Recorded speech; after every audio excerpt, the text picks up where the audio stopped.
CareLess. Pete isn't a dad, though he's somebody's son. Ellen is lovely, but nobody's mum. They both left home early and haven't been back. The same's true of Trudy and Melvin and Jack. Sue's not seen her kids since she came out as trans. Bill's son avoids him whenever he can. Trevor's lost touch with his sisters and brothers.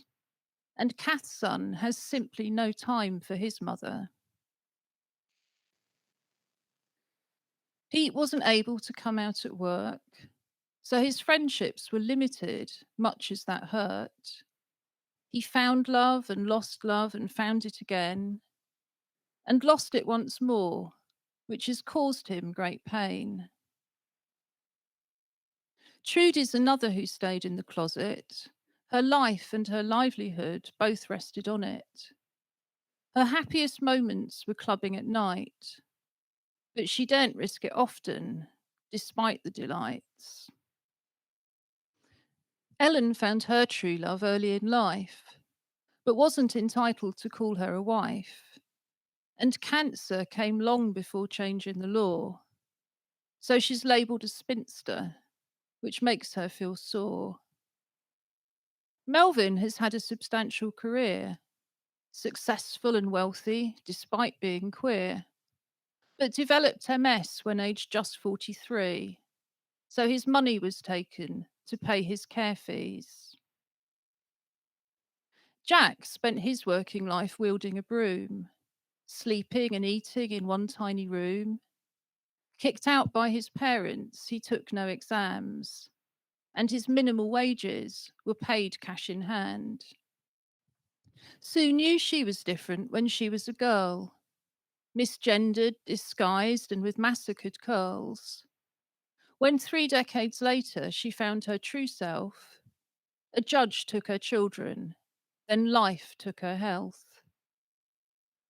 Bill's lifelong partner is great and called Dan, but Bill has dementia, and once it began, since they couldn't afford to become partners in law, Bill's son got control and then showed Dan the door. Trevor trained as a teacher and worked in a school, till arrested and outed and sacked under rule. His crime being only to love until death, a dear man whose sudden loss left him bereft. Kath led a happy and sociable life, not wanting to settle for only one wife, but her son signed her over to state social care. Only family members can visit her there.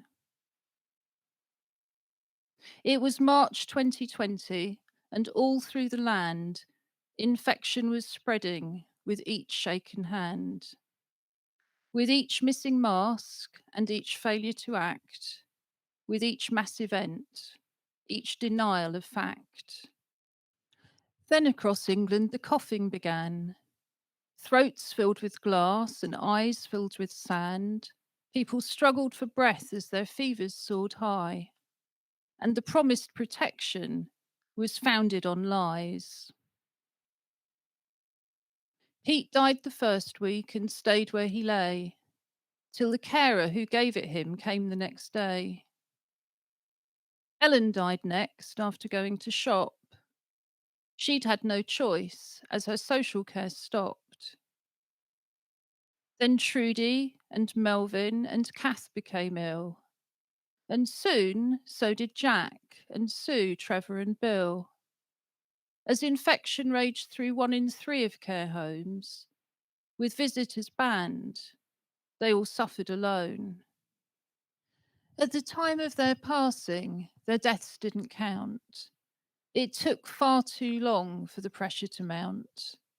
And while they were dying, no ambulance came, since a doctor had put DNR by their names. No one wrote tributes to mum or to dad. No grandchild complained that their treatment was bad. Voices were silent or spoke the belief that for old and sick people, it was a relief. No services marked their departure from life. No films were made for a husband or wife.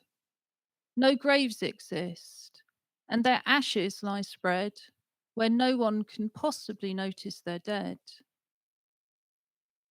Now it's Pride Month, and still people are dying. Quietly, lovers and friends are still crying. Rainbows on windows served only to hide the rainbow that faded, then vanished inside.